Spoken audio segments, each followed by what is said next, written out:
महाराष्ट्र राज्याचं आराध्य दैवत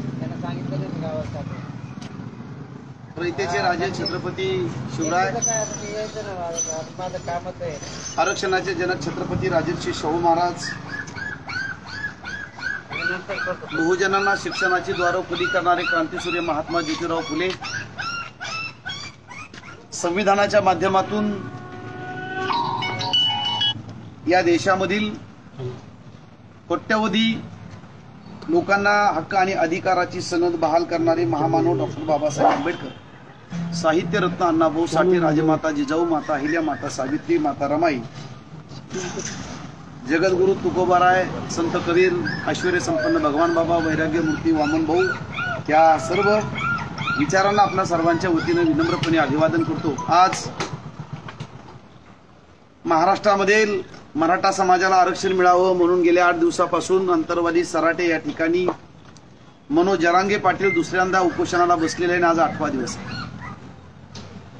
त्यांच्या समर्थनार्थ पाथर्डी तहसील कार्यालयासमोर पाथर्डी तालुक्यातील सकल मराठा समाजाच्या वतीने आमचे 2 मित्र ॲडव्होकेट सुनील राजळे भाऊसाहेब आणि दुसरे सोमनाथ मस्के पाटील, हे 2 जण या ठिकाणी कालपासून आमरण उपोषणाला त्यांनी सुरुवात केलेली आहे। प्रारंभिक उपोषणाचा 2रा दिवस आहे। तर या आंदोलनाला वंचित बहुजन आघाडीचे राष्ट्रीय अध्यक्ष आदरणीय बाळासाहेब आंबेडकर यांनी यापूर्वी देखील मराठा समाजाला आरक्षण मिळालं पाहिजे, हा त्यांचा संविधानिक हक्क आणि अधिकार आहे आणि म्हणून कालही पाठिंबा होता, आजही पाठिंबा आहे आणि उद्याही पाठिंबा असणार आहे। म्हणून या तालुक्यातील आमचे सर्व पदाधिकारी, तालुक्याचे अध्यक्ष रवींद्र उर्फ गुरु मस्के, जिल्ह्याचे उपाध्यक्ष अरविंद सोनटक्के, दिलावर भाई, रोहिणीताई ठोंबे, या तालुक्यातील आमचे राजू पठाण, सोपान भिंगारे असे अनेक कार्यकर्ते आज आम्ही उपोषण करताना भेटून आपल्या या अतिशय शांततेच्या मार्गाने, संविधानिक मार्गाने जो लढा उभा केलेला आहे मनोज जरांगे पाटलांनी, त्याला आमचा पूर्णपणे पाठिंबा आहे। आम्ही आपल्या सोबत आहोत। महाराष्ट्रभर आरक्षणाची धग वाढलेली आहे, महाराष्ट्र पेटतोय सध्याला, परंतु कालपासून ज्या काही हिंसक घटना घडतात त्याच्या माध्यमातून आमच्या लक्षात येतं की यापूर्वी देखील मराठा समाजानं जागतिक पातळीवरती ज्या आंदोलनाची नोंद घेतली असे लाखोंचे मोर्चे मराठा समाजानं केले, परंतु कधी हिंसक वळण मिळालं नव्हतं। परंतु कालपासून जे हिंसक वळण मिळालेलं आहे, निश्चितच याच्यामध्ये सत्ताधाऱ्याचे जे गावगुंड आहे ते गावगुंड घुसून त्यांनी हे हिंसक वळण दिलेलं आहे की या मराठा समाजाच्या आरक्षणाला बदनाम करण्याचं। वंचित बहुजन आघाडीचा, वंचित बहुजन आघाडीचा, छत्रपती शिवाजी महाराजांचा, डॉक्टर बाबासाहेब आंबेडकरांचा, महात्मा ज्योतिबा फुलेंचा, एक मराठा, एक मराठा। जरांगे पाटील तुम संघर्ष करो, हम तुम्हारे साथ हैं। जरांगे पाटील तुम संघर्ष करो, हम तुम्हारे साथ हैं। आम्हाला खात्री आहे की छत्रपती शिवाजी महाराजांच्या समोर त्यांची प्रतिमा ठेवून त्यांचा विचार घेऊन हे आंदोलन सुरुवात झालेले आहे आणि त्याच्यामुळं छत्रपती शिवाजी महाराजांना मानणारे त्यांचे सगळे मावळे हे कधीही हिंसक वर्तन या महाराष्ट्रामध्ये करणार नाही याची पूर्ण महाराष्ट्रातील जनतेला माहिती आहे। आणि म्हणून कालचं जे हिंसक वळण लागलं याचा बोलविता धनी करविता धनी हा आपल्या सगळ्यांना माहिती आहे। महाराष्ट्र पेटून दिलं आणि छत्तीसगडमध्ये प्रचाराला निघून गेलेले आहे। हे आता मला असं वाटतं की लपून राहिलेली गोष्ट नाही। सर्व समाज घटकांनी मराठा समाजाला आरक्षणाला पाठिंबा दिलेला आहे का, त्याचं कारण असं आहे की गावगाड्यामधील मराठा समाज हा मोठ्या भावाची भूमिका आतापर्यंत त्यांनी बजावलेली आहे। म्हणजे पूर्वीच्या काळामध्ये 18 अलुतेदार, 12 बलुतेदार, छोट्या छोट्या जातीतली लोक होती, त्यावेळेस देखील या सगळ्या समूहांना सांभाळण्याचं काम, आधार देण्याचं काम, अडचणीच्या काळामध्ये, दुःखाच्या काळामध्ये त्यांना पाठबळ देण्याचं काम त्या काळामध्ये मराठा बांधवांनी गावामध्ये केलेलं आहे। संविधानाच्या माध्यमातून अनुसूचित जमातीच्या लोकांना आरक्षण मिळालं, ओबीसीचं आरक्षण लोकांना मिळालं, आदिवासी समूहातल्या लोकांना आरक्षण मिळालं, त्यांची परिस्थिती बदलली। पण गावगाड्यामधला हा मोठा भाऊ असणारा जो समाज आहे कालांतराने त्याच्या परिस्थितीमध्ये बदल होत गेला। आजोबाला 20 एकर जमीन होती, आज त्याच्या नातवाला 2-2, 3-3 एकर वरती त्या जमिनी आलेल्या। पोरांना नोकऱ्या मिळत नाही, शिक्षणामध्ये शिष्यवृत्ती भेटत नाही, ही परिस्थिती आहे। शेजारी जर एसटीचा ओबीसीचा मुलगा असेल तर त्याला फ्रीशिपमध्ये शिक्षणामध्ये संधी मिळते आणि मराठा समाजातल्या तरुणांना, मुलांना, मुलींना मात्र शिष्यवृत्ती न मिळाल्यामुळं एक उद्विग्नता, एक उदासीनता या समाजामध्ये आलेली आहे. आणि म्हणून महाराष्ट्रामध्ये ज्या आत्महत्येच्या घटना घडत आहेत त्या सगळ्या उद्विग्नतेतून घडत आहेत. आणि म्हणून या मराठा समाजाला देखील आज आरक्षणाची गरज आहे. संविधानाच्या माध्यमातून हे आरक्षण मिळालं पाहिजे. खरं तर आरक्षण हा विषय संसदेशी निगडीत आहे आणि म्हणून परवा दिवशी आदरणीय बाळासाहेब आंबेडकर आम्ही आष्टीला जात असताना त्या दिवशी चर्चा झाली की गावागावामध्ये प्रस्थापित नेत्यांना आपण गावबंदी केली. हा राग आहे की ज्यांच्या हातामध्ये एवढी वर्ष सत्ता होती, वाढप्या आमचा होता मराठा समाजाचा, तरी देखील वाढप्या असताना देखील या गरीब मराठा समाजाला आरक्षण ते देऊ शकले नाही. हा त्यांचा नाकर्तेपणा आहे. आणि म्हणून गावागावातल्या गरीब मराठा समाजातनं जो शेतावरती, बांधावरती राबतो, कष्ट करतो, तो समोर येऊन त्यांनी या प्रस्थापित नेत्यांना गावबंदी केली आहे. म्हणजे महाराष्ट्रभर प्रस्थापित नेत्यांना गावबंदी आहे. आणि आम्ही बघतो की मी परवा धुळ्याला होतो, आदरणीय बाळासाहेब आंबेडकरांच्या स्वागताचे बॅनर धुळे शहरामध्ये सकल मराठा समाजानं लावलेले होते. म्हणजे मला असं वाटतं की परिस्थिती बदलते. राजकारणासाठी नाही, परंतु हा समाज देखील आरक्षणासाठी पात्र आहे. त्याची परिस्थिती फार भयानक आहे. आम्ही तर नेहमी सांगत असतो की बाबा बाकीच्यांना तरी योजना आहेत, कर्ज मिळतं, घरकुल मिळतात, काहीतरी सबसिडी मिळते, या समाजाला काही भेटत नाही.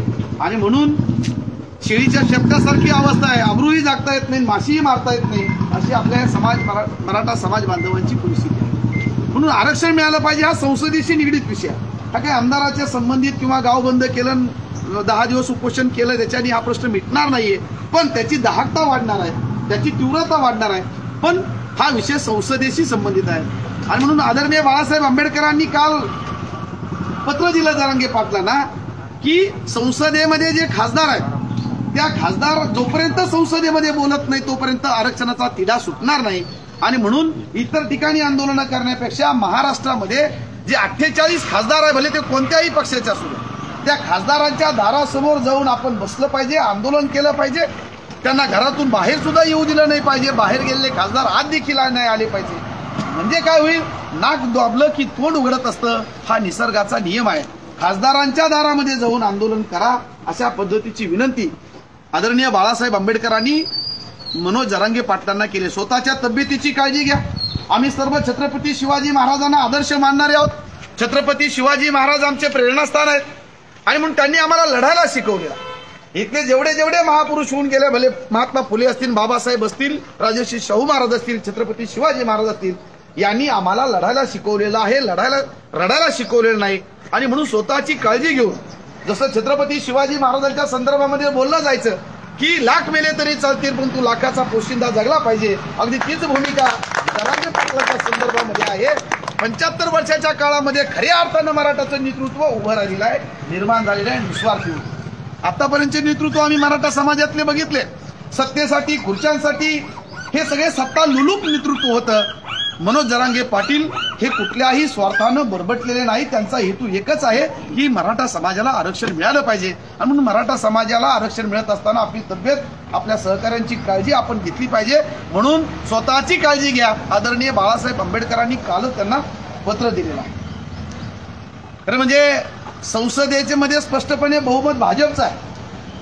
जर संसदेमध्ये तो कायदा पारित केला तर राज्यसभेमध्ये जाता येईल, राज्यसभेमध्ये कोणी विरोध करता येणार नाही. आणि जर दोन्ही सभागृहामध्ये, खालच्या सभागृहात आणि वरच्या सभागृहामध्ये जर हे आरक्षण कायद्याच्या माध्यमातून मंजूर झालं तर राष्ट्रपतीच्या सहीला जाईल आणि मग मराठा समाजाचा आरक्षणाचा जो रस्ता आहे तो मोकळा होऊन जाईल. हे करणं फार गरजेचं आहे. आणि म्हणून याच्यावरती खासदारांच्या भूमिका खूप महत्वाच्या आहे. आपण जी काही तीव्रता या ठिकाणी वाढवत चाललेलो आहोत ते खूप अगदी प्रशंसनीय आहे. आपण रस्त्यावरती आलेला आहात, बाकीचा समाज देखील, आम्ही सगळे छोट्या छोट्या जातीतली माणसं देखील मराठा समाजाच्या सोबत आहेत. कारण आम्ही अडचणीमध्ये गावगाड्यात होतो तेव्हा मराठा बांधवांनी आम्हाला सांभाळलेला. खालच्या गल्लीला दुःख झालं तर वरच्या गल्लीपर्यंत सगळं दुखवटा व्हायचं. 10-10 दिवस ते दुःखित कुटुंबांना घरामध्ये स्वयंपाक करू देत नसायची, अशी परिस्थिती गावगाड्यामध्ये होती. पण तो अलीकडच्या काळामध्ये या राज्यकर्त्यांनी सत्तेसाठी जाती जातीमध्ये तटबंदी निर्माण केल्या आणि त्यांच्यातलं जे अंतर आहे ते वाढवत नेलेलं आहे.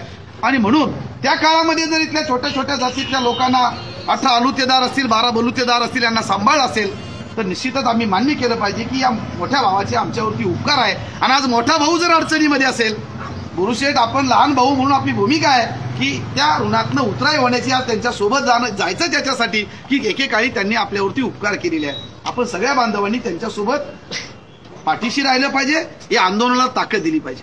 दुसरं असं आहे की 40-50 वर्ष सत्ता ठराविक घराण्यांकडेच आहे, मराठा समाजाच्या प्रमुख नेत्यांकडेच आहे. मग त्यांनी का प्रश्न सोडवला नाही? 2024च्या निवडणुकीला मराठा समाजाला मी आव्हान करेल की जर आपण दवाखान्यात गेलो तर एखाद्या डॉक्टरकडून जर गुण नाही आला तर आपण डॉक्टर बदलतोच ना, डॉक्टर बदललाच पाहिजे ना. त्या डॉक्टरकडे जातात, बापू तो डॉक्टर काय नाही, गुण आला तरी त्याच्याकडे जायचं का? मग आता ह्या डॉक्टरांकडनं गुण आला नाही, हे सगळे डॉक्टर जे आहेत या राज्यातले, राष्ट्रवादीवाले, भाजपवाले, सेनेवाले, काँग्रेसवाले, हे सगळे आरक्षणातले मुन्नाभाई MBBS. इथं आरक्षणाचा खरा सर्जन MS जर कोणी असेल तर ते आदरणीय बाळासाहेब आंबेडकर आहे. त्यांनी सांगितलेलं आहे की आम्ही आरक्षण देऊ, पण एकदा संधी तर द्या आम्हाला तुम्ही. तेच ते डॉक्टर ज्याचा गुण येत नाही त्याच डॉक्टरला जर तुम्ही संधी त्याच्याकडे जात असेल तर हा आजार तुमचा बरा होणार नाही. डॉक्टर निश्चितप्रमाणे बदलावं लागणार आहे तुम्हाला. 2024च्या निवडणुकीच्या मध्ये आपण मराठा समाजानं किमान गरीब मराठा समाज ज्याला गरज आहे त्यांनी तरी डॉक्टर बदलण्याची भूमिका घेतली पाहिजे. आम्हाला वाटतं की निश्चितच डॉक्टर तुम्ही बदलतात, तव्यावरची भाकरी फिरवली पाहिजे, नाहीतर ती करपत असते. ऐरणीवरती आलेला विषय आहे आणि म्हणून तुमच्या सगळ्या लढ्यामध्ये, सगळ्या संघर्षामध्ये आदरणीय बाळासाहेब आंबेडकर कालही होते. मला आनंद वाटला आम्हाला महाराष्ट्रातल्या सगळ्या कार्यकर्त्यांना की आदरणीय बाळासाहेब आंबेडकरांचं स्वागत गावागावामध्ये होतो. काल नगरपासून आष्टीला जाताना ठिकठिकाणी मराठा समाजाचे बांधव भगवे ध्वज घेऊन, हातामध्ये पंचे घेऊन बाळासाहेब आंबेडकरांचं स्वागत करत होते. मला असं वाटतं की मराठा समाजाला एक विश्वास बसलेला आहे की आदरणीय बाबासाहेब आंबेडकरांचे ही नातू आहेत, अभ्यासू आहेत, विद्वान आहेत आणि हे आपल्याला आरक्षण देऊ शकतात. त्यांचं उत्तर देखील, पर्याय देखील आदरणीय बाळासाहेब आंबेडकरांकडे आहे. जरांगे पाटलांना काल पत्र गेल्या जरांगे पाटलांनी जाहीर केलं की आदरणीय प्रकाश आंबेडकर साहेबांनी देखील आग्रह केलेला आहे आणि म्हणून सगळ्यांचा आग्रह म्हणून मी पाणी पितो. काल बाळासाहेबांचं पत्र गेलं आणि जरांगे पाटलांनी पाणी घेतलेलं आहे. हा लढा आपण अशा पद्धतीनं पेटवत ठेवूया. आम्ही सगळेजण या तालुक्यातील, शेवगाव तालुक्यातील, पाथर्डी तालुक्यातील वंचित बहुजन आघाडीचे सगळे कार्यकर्ते आम्ही मराठा समाजाच्या सोबत आहोत. कालही होतो, आजही आहे, उद्याही असणार आहोत. असा एक शब्द या निमित्ताने तुम्हाला सगळ्यांना. छत्रपती शिवाजी महाराज की जय. छत्रपती शिवाजी महाराज की जय. आणि मराठा समाजाच्या आरक्षणाला वंचित बहुजन आघाडीकडून आम्ही पाठिंबा देतो. कोणत्याही लढ्यामध्ये आम्ही तुमच्या पाठीमागे नाही, सोबत नाही, तर तुम्ही जेवढे उभे राहता त्याच्यापेक्षा जास्त 2 इंच भर आम्ही तुमच्या पुढे राहू, कारण तुम्हाला देखील आरक्षण मिळालं पाहिजे. आरक्षण हा सामाजिक न्यायाची भूमिका आहे. सामाजिक न्याय ज्याला म्हणतो की ज्याने छत्रपती शाहू महाराजांनी संविधान नसताना देखील लागू केलं होतं, हा सामाजिक न्याय. आणि हा सामाजिक न्याय या देशामधल्या ज्याला ज्याला आवश्यकता आहे त्याला त्याला मिळाला पाहिजे. हा आग्रह महामानव डॉक्टर बाबासाहेब आंबेडकरांनी संविधानामध्ये धरला होता.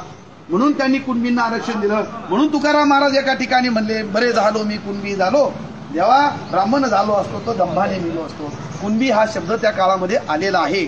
आणि म्हणून या मराठा समाजाची परिस्थिती दयनीय आहे, शोचनीय आहे. या समाजाला आरक्षण मिळण्यासाठी वंचित बहुजन आघाडी तुमच्या पाठीशी आहे, असा एक आश्वासक शब्द या निमित्ताने देतो. पुन्हा तुमच्या लढ्याला खूप खूप शुभेच्छा देतो आणि थांबतो. जय भीम, जय शिवराय. वंचित बहुजन आघाडीचा विजय असो. वंचित बहुजन आघाडीचा विजय असो. डॉक्टर बाळासाहेब आंबेडकरांचा विजय असो. जरांगे पाटलांचा विजय असो.